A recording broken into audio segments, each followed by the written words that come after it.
എല്ലാവർക്കും നമസ്കാരം. ഇന്ന് നമുക്കൊരു അടിപൊളി മെഴുക്ക് പുരട്ടിയുടെ റെസിപ്പി നോക്കാം. നമ്മൾ ഇന്ന് ചെയ്യാൻ പോകുന്നത് അച്ചിങ്ങ പയറും അതുപോലെ തന്നെ കായും കൊണ്ടുള്ള ഒരു അടിപൊളി മെഴുക്ക് പുരട്ടിയാണ്. നല്ല ടേസ്റ്റിയാണ് ഇത് കഴിക്കാനായിട്ട്. നിങ്ങൾക്ക് കായ്ക്ക് പകരം നിങ്ങൾക്ക് ചേനയും ഒക്കെ എടുക്കാവുന്നതാണ് ഇതേ റെസിപ്പിക്ക് വേണ്ടിയിട്ട്.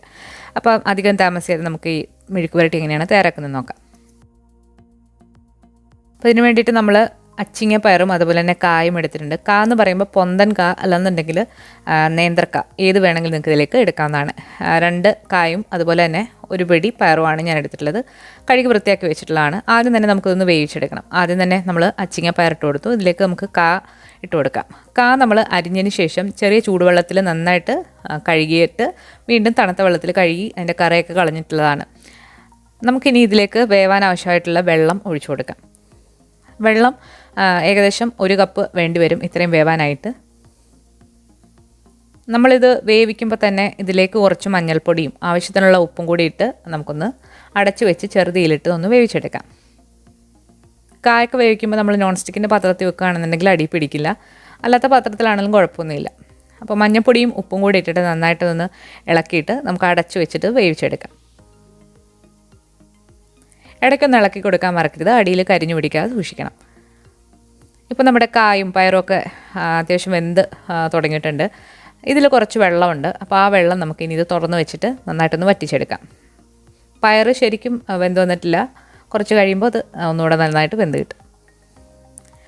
ഇപ്പോൾ നമ്മുടെ കായും പയറും എല്ലാം നന്നായിട്ട് വെന്ത് വന്നിട്ടുണ്ട്. ഇതിൻ്റെ വെള്ളമൊക്കെ വറ്റി നമ്മൾ എടുത്തിട്ടുണ്ട്. ഡ്രൈ ആക്കി എടുക്കണം. വെള്ളം ഒരുപാടുണ്ടെന്നുണ്ടെങ്കിൽ തീ കൂട്ടിയിട്ട് അടപ്പ് തുറന്നിട്ട് കുറച്ച് നേരം വെച്ചാൽ മതി. അപ്പോഴത്തേക്ക് വെള്ളമൊക്കെ വറ്റി കിട്ടും. ഇനി നമുക്കിതിലേക്ക് വേണ്ടിയിട്ട് കുറച്ച് സാധനങ്ങളൊന്ന് ചതച്ചെടുക്കണം. അതിന് വേണ്ടിയിട്ട് നമ്മളൊരു 5-6 വറ്റൽ മുളക്, ഇത് പിരിയം മുളകാണ്, കാശ്മീരി മുളക്. ഇത് നല്ല എരിവുള്ളതാണ്, കളറുണ്ട്. അതൊന്ന് ചൂടാക്കിയിട്ട് നമ്മൾ മിക്സിയുടെ ചെറിയ ജാറിലേക്ക് ഇട്ട് കൊടുക്കുക. ഇതിലേക്ക് ഇനി 1 പിടി ചെറിയ ഉള്ളിയും 3-4 അല്ലി വെളുത്തുള്ളിയും അതുപോലെ തന്നെ കുറച്ച് കറിവേപ്പിലയും കൂടെ ഇട്ട് ഒന്ന് ചതച്ചെടുക്കുക. നിങ്ങളുടെ കയ്യിൽ ഇടികല്ലുണ്ടെങ്കിൽ അത് വെച്ച് ഒന്ന് ചതച്ചെടുക്കുക. നമ്മൾ ഇടത്തോട്ട് ഒരു പൾസ് എടുത്ത് ഇതുപോലെ ചതച്ച് എടുത്തിട്ടുണ്ട്. ഇനി ഒരു പാൻ ചൂടായി വന്നപ്പോഴത്തേക്ക് അതിലേക്ക് നമ്മൾ വെളിച്ചെണ്ണ ഒഴിച്ചു കൊടുത്തിട്ടുണ്ട്.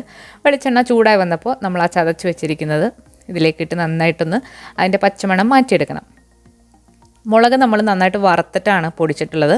അതുകൊണ്ട് ഇത് പെട്ടെന്ന് തന്നെ ഇത് മൂത്ത് കിട്ടും. ഉള്ളിയും വെളുത്തുള്ളിൻ്റെയും പച്ചമണം നന്നായിട്ടൊന്ന് മാറണം. ഇനി ഇതിലേക്ക് കുറച്ച് കാശ്മീരി മുളക് പൊടി നമ്മൾ ചേർക്കുന്നുണ്ട്. നല്ലൊരു കളർ കിട്ടാൻ വേണ്ടിയിട്ടാണ്. ഇതിലേക്ക് കുറച്ച് മഞ്ഞൾപ്പൊടി വേണമെന്നുണ്ടെങ്കിൽ നിങ്ങൾക്ക് ചേർക്കാം. മഞ്ഞൾപ്പൊടി നമ്മൾ ഓൾറെഡി കായിൽ ചേർത്തിട്ടുള്ളതുകൊണ്ട് ഞാൻ വീണ്ടും ചേർക്കുന്നില്ല. ഇനി ഇതിലേക്ക് നന്നായിട്ട് വേവിച്ച് വെച്ചിരിക്കുന്ന കായും പയറും കൂടി ഇട്ടിട്ട് നന്നായിട്ടൊന്ന് ഡ്രൈ ആക്കി എടുക്കണം. അപ്പോൾ ഇങ്ങനെ ചെയ്യാം. അല്ലാന്നുണ്ടെങ്കിൽ നിങ്ങൾക്ക് പകരം സവാള വഴറ്റിയിട്ടും മെഴുക്ക് പുരട്ടി ചെയ്യാവുന്നതാണ്.